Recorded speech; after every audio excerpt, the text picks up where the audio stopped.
The printing you see here was done without any artificial colors. It is truly a miracle of nature. The vibrant green leaves we see in nature nowadays create this magic. The process begins with plucking the leaves. I am looking for leaves that are soft and colorful, as soft leaves might yield better color results. With this thought in mind, I have come quite far. I found some leaves here where flowers are also blooming alongside them. There are many trees here, and all of them are wild. I don't know the names of any of them. I'll just pluck them, and the results will be revealed after the printing process. It is quite sunny today, and I have gathered some leaves and flowers, which you can see here. This isn't my first video on eco-printing. I have posted several videos on this topic before. I've been practicing eco-printing for about 2.5 years. Now, I am finally starting to see some success, although I still have much to learn. I will try to share my experiences with you. Since this is natural or eco-printing, I won't use any harmful chemicals. Everything I use is readily available in the kitchen.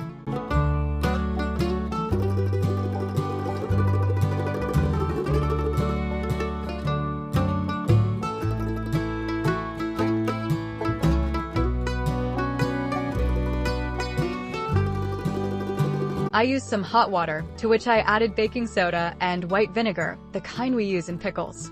The third ingredient I used is alum, also known as fit curry.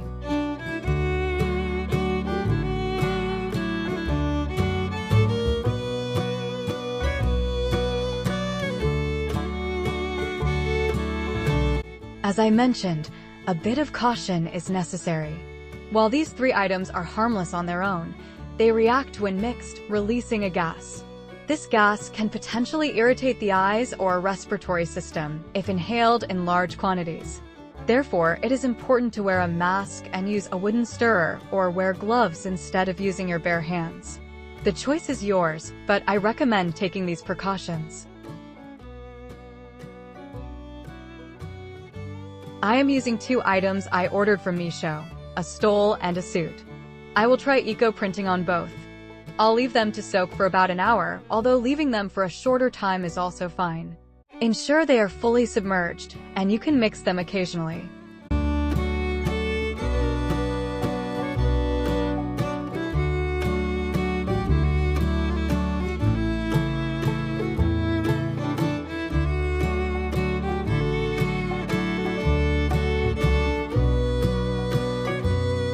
I went out again to find more flowers and leaves to experiment with, as I am always trying new things. I haven't yet used these leaves in a way that makes me confident about their printing results. After plucking some leaves, I returned home.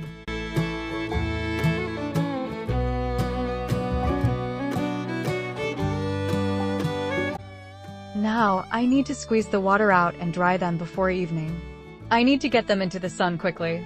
Half the day has already passed, and I doubt they will dry in time.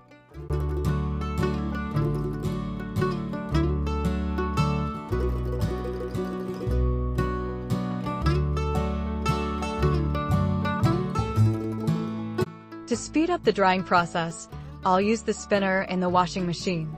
I'll get them out into the sun before the light fades. More than half the day's sunlight is already gone.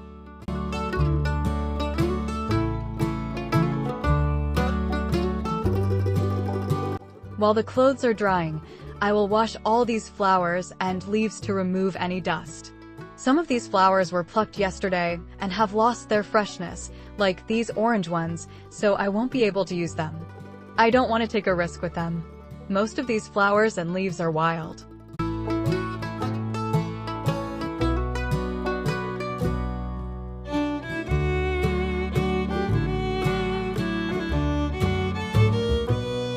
These wild leaves are experts at showing their magic.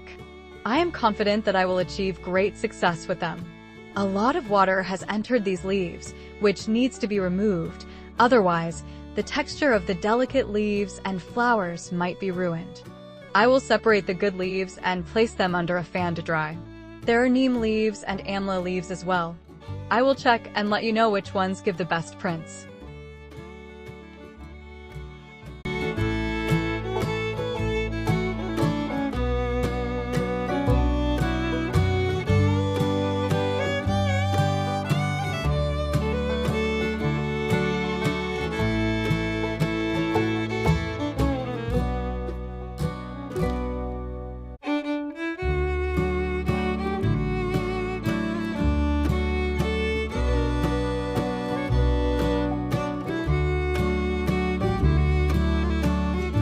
In the next step, I'm going to print on a normal cotton bedsheet using natural colors I prepared earlier.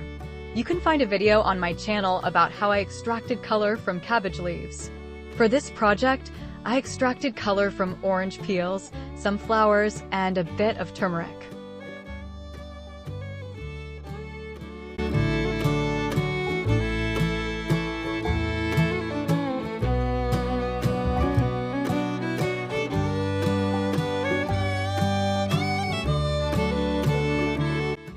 Now, I'll strain the color so it can be used on the suit. For now, I'll set this aside. Now, I'll move on to the cabbage color process. I'll add a little water to this color because the bedsheet is quite large. I'll let it soak. You can find the video for preparing this color in the shorts section of my channel.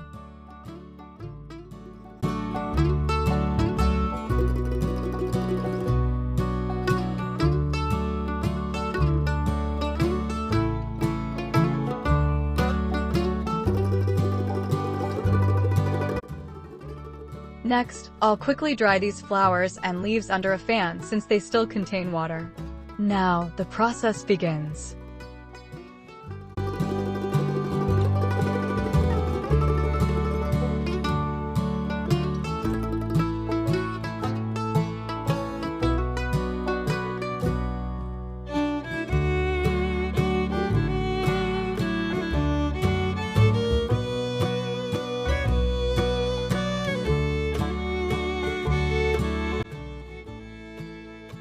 This is the part one love the most, arranging the different leaves and flowers. It takes some time because I want to set them evenly across the stole. I am placing each leaf and flower according to my preference, keeping track of where each one is located. Now, it's time for the next step.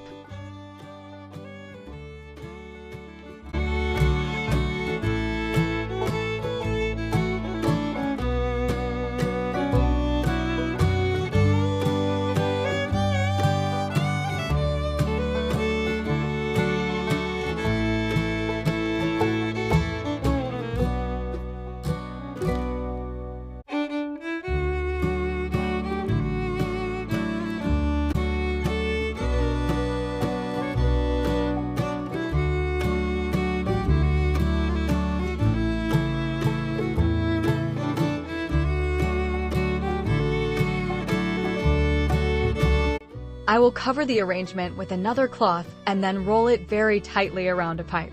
You need someone to help roll it as tightly as possible. I am using tape for this, but you can also use cloth, thread, or rope.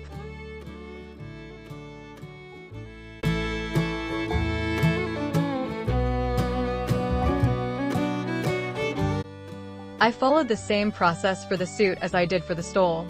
Now, it's time to steam them.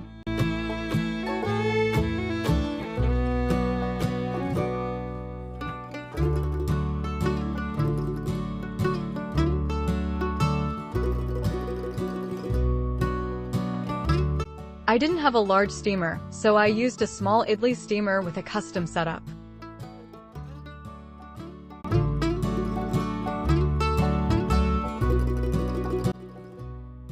After steaming, it's time to open them. You can see the result here. It turned out much better than I expected.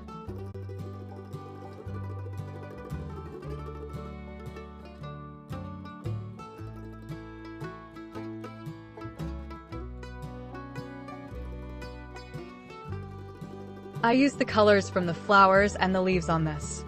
I had used all the best leaves and flowers on the stole, and I will show you those results as well.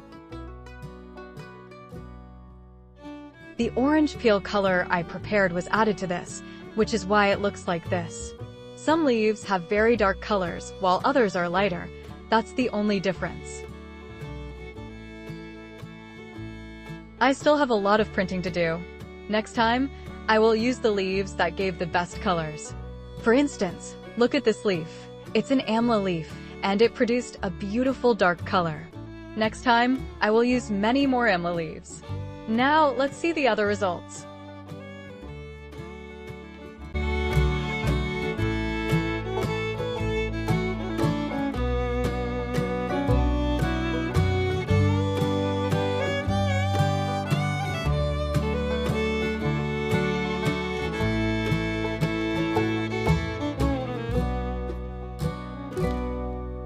I opened the suit on the same day, but I left the stole for a day and opened it the next.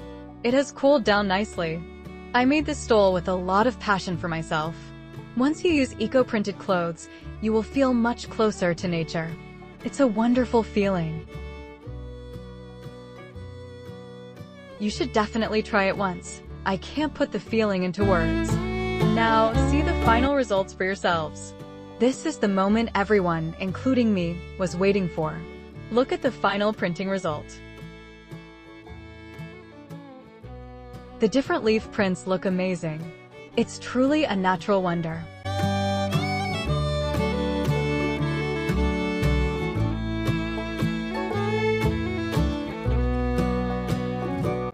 If you liked today's video, please let me know in the comments. See you in the next video with something new. Until then, bye-bye. Thanks for watching.